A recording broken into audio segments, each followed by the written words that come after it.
Hello students, welcome back to the new video. आज हम class 12 English का third chapter deep water पढ़ने वाले हैं। ये चैप्टर विलियम डगलस द्वारा लिखा गया है।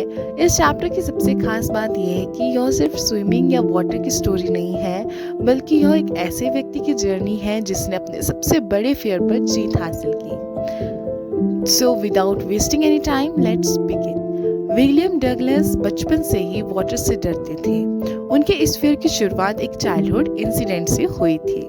जब वे छोटे थे तो कैलिफोर्निया के समुद्र के किनारे खेलते समय एक बड़ी वेव उन्हें बहाकर ले गई। हालांकि वे बच गए, लेकिन उस घटना ने उनके मन में पानी का डर बिठा दिया। समय बीतता गया, लेकिन उनका फियर कम नहीं हुआ। जब डगलस बड़े हुए तो उन्होंने सोचा कि अब उन्हें स्विमिंग सीखनी चाहिए ताकि उनका फियर दूर हो सके। इसी उद्देश्य से वे यामिका के YMCA पूल जाने लगे। एक दिन डगलस पूल में अकेले थे, तभी वहाँ एक बड़ा और ताकतवर लड़का आया। उसने डगलस को पकड़ लिया और अचानक पूल के डीप एंड में फेंक दिया। डगलस सीधे गहरे पानी में जा गिरे। उन्हें स्विमिंग नहीं आती थी, इसलिए वे बहुत घबरा गए। पानी में गिरते ही डगलस पैनिक करने लगे। उन्होंने सोचा कि जब वे स्विमिंग पूल के बॉटम तक पहुंचेंगे तो अपने पैरों से जोर लगाकर ऊपर सरफेस तक आ जाएंगे। इसी तरह उन्होंने 3 बार ट्राई किया, बट वे हर बार नाकामयाब रहे। उनके लंग्स में हवा कम होती जा रही थी, दिल तेजी से धड़क रहा था। उन्हें लग रहा था कि शायद अब वे कभी बाहर नहीं निकल पाएंगे। अब डगलस पूरी तरह से हेल्पलेस महसूस कर रहे थे। उनके मन में तरह तरह के थॉट्स आने लगे। उन्हें अपनी मदर याद आई। उन्हें लगा कि अब उनकी लाइफ खत्म होने वाली है। जैसे जैसे उनकी स्ट्रेंथ कम होती गई, वैसे वैसे वे होपलेस होते गए। आखिरकार वे अनकॉन्शियस हो गए। किसी ने उन्हें देख लिया और समय रहते पूल से बाहर निकाल लिया।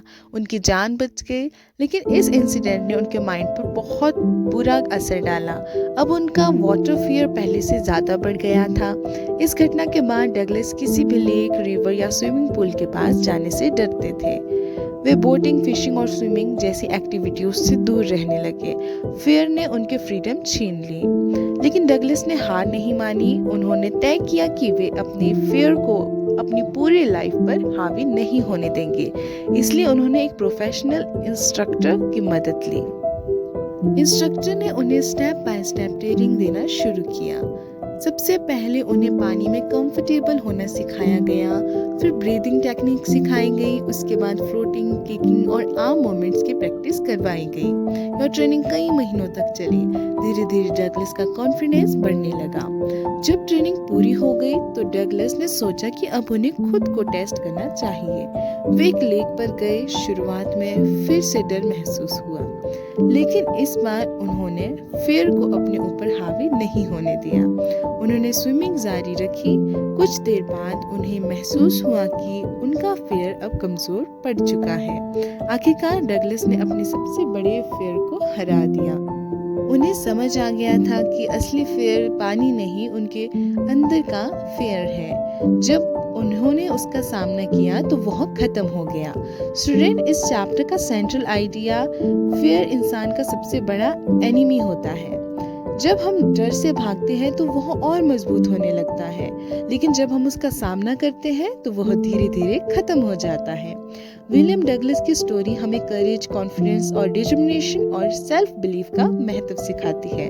अगर आपको यह एक्सप्लेनेशन पसंद आई हो तो वीडियो को लाइक, शेयर और सब्सक्राइब जरूर करें। मिलते हैं अगले चैप्टर की इंटरेस्टिंग एक्सप्लेनेशन के साथ। तब तक के लिए थैंक यू।